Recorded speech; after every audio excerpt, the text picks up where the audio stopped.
Ọhaneze ndị Igbo abịakwana m ka nsị abịa ọzọ si mebi na na-eme ụtụtụ ọma o efifi ọma o uhuruchi ọma nsọkwa ya n'oyibo. Good morning, good afternoon, good evening, depending on your time location ka isi enweta vidio na oge ntị. Soludo sikwa na ịhapụ akwa ọkụkọ bụkwa no need to prove something. Yes, only to prove something. Only to prove something. Nke bụ na mmadụ ya sị gị na onwere ihe oyi ji mee gị ka inwe ego, but him himself o nwebere ego load Dangote. That in this thing increase the crime.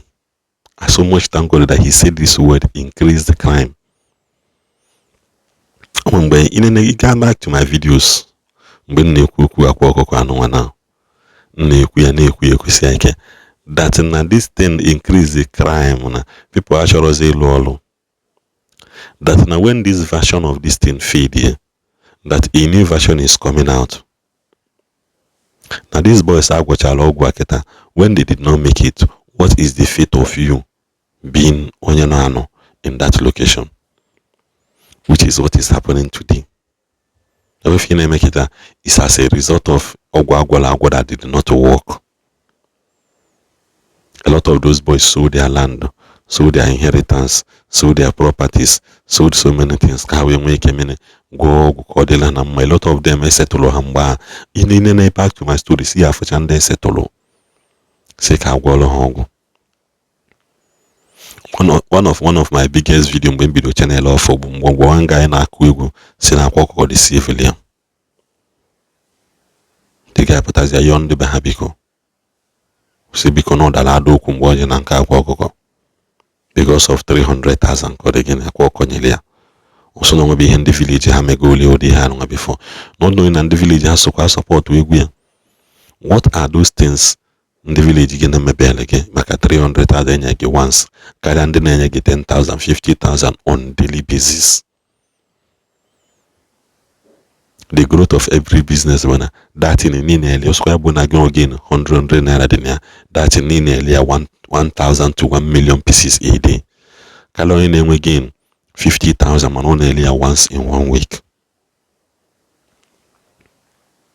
In we gain 50,000 here, man in that in once in 1 week. Kalizi onye nele gain 100 naira nihe, man only that in 10,000 pieces every day. Every day 10,000, 1 million copies every day. That is how the business grows. Go and check those videos. Then Nezia kidnapping name and anyway today. Obol makagene all these field experiments. And okukwa maka onye Jesus. So you wouldn't ask when a government jinde campaign. No. Government knows that these people increase the high rate of crime. Nani why today? They increase it whether you want to accept the reality or not. They are part of it. Most of them are go kidnappers or not knowing no kidnappers. Most of them encourage Yahoo. They increased it in high rate. They increase it in high rate. Then what are those foreign pictures in the media? Kidi there are foreign pictures in the media. What then are foreigners' pictures doing there? Pictures in the Nigeria on national and Dutch. But and most of all these pictures in Dutch and there, what are they doing there? That is why you begin to ask yourself. We nationally increase the crime. On your chaff with a deba or one nagik or one neg. Doshi. Onye ga no no sem na na-eme mmadụ onwe ego. Onye abịa ka mụ akwụrụ anyị tanyere ka ome anyị ka anyị nwee ego. Onye a na-eme ka inwe ego na-asịkwa weta ego.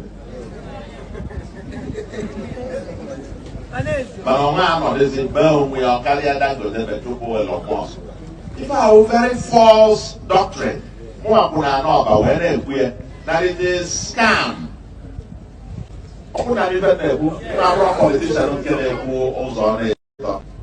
And actually, maybe see our youth. ije na prison years all over the world, ụmụaka Igbo ndị a gwọrọ ọgwụ sịba na iburu cocaine ịgwọ machine ama ejide gị faje ebe ejide bata ọma nga na-agbagbusiba ụmụaka anyị ejide. We cannot have this.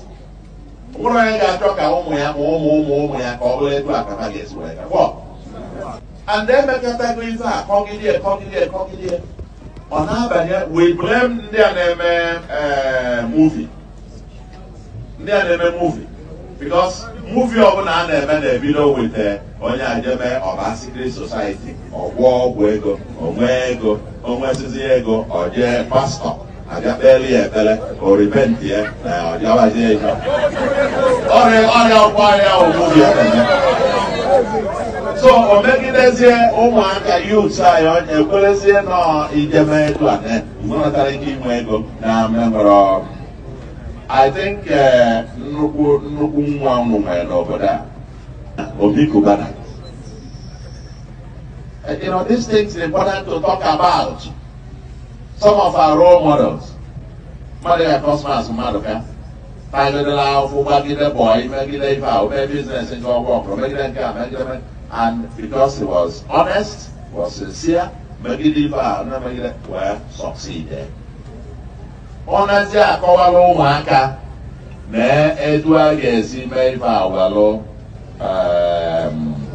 wee nwee ike bụrụ mmadụ. Maka ife eji ma ndị Igbo bụ na aka aja and the Bible says he who does not walk, let him not eat. Mana anụ katazi a na-akọwa na ị nwere ike ime ruru Even the Amagia Bonamoma will former governor of the Central Bank of Nigeria. My name Diego. This is 1,000 naira.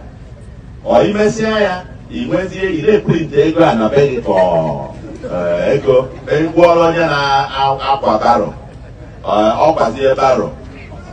Onye Okwa barrel. In 500 naira. Onye 5 million. Or get it how? How?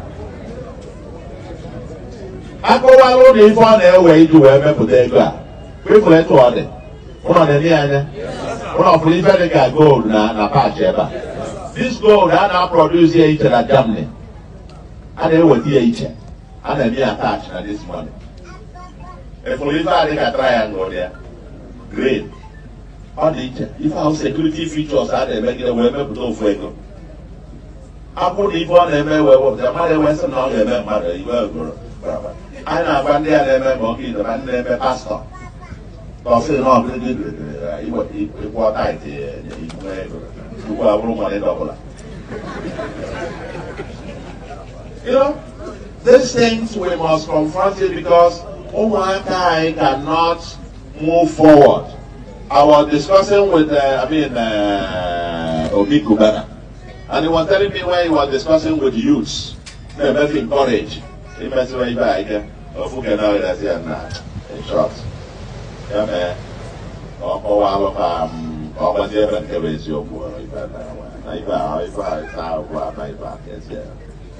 was the event, there were days. Yeah, who can say I'm in a line? I'm in a line. Because not an easy way. You get me well, make it.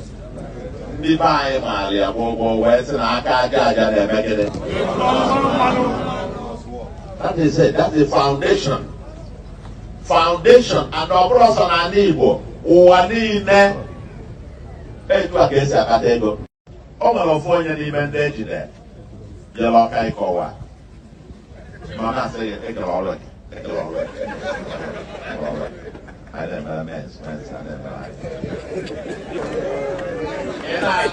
and call it in maybe I want to guy 100 million. Nwa ya na-arụ na hotel, ịbịa na hotel na n'Owerri ọsọ abụọ gị ndị. O mebeghị nwa ya ka ọ bụrụ billionaire. This is madness. Alụbata na-achọ ịbụ omenala. Mana anyị ma bụ ndị Ọba, bụrụ ndị Anambra, bụrụ ndị Igbo sị na Igbo ịnyụrụ ahụ so ụmụnne ya gwebere ya egwu kasị ya tụfịa adị ebere ibe ọjọọ egwu kọsị ife a niile na-ebute kraịm.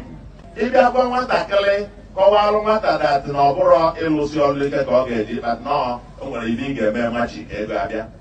First of all, onye bụ drọg ọwụ ọkụrọ ụbọchị agara ebe a o jewe ibi yahoo yahoo ọ bịa yahoo yahoo ọwụ ọkụrọ o jewe ime kidnapping. Ọchọba onye ọ ga-ejide ada onye a ga-ejide ibe a weta isi mọni ya nwee ọ chọrọ onye a na-ejide tara afụfụ na-abụ okpofu ọkpata ya ijenarị ya by force wee jee baa na họtel. O mee dịka o nwere ife bara ụlọ eji eme ọkwa ije na họtel ṅụọ mmanya ṅụọ bụrụ ụmụ nwaanyị ama na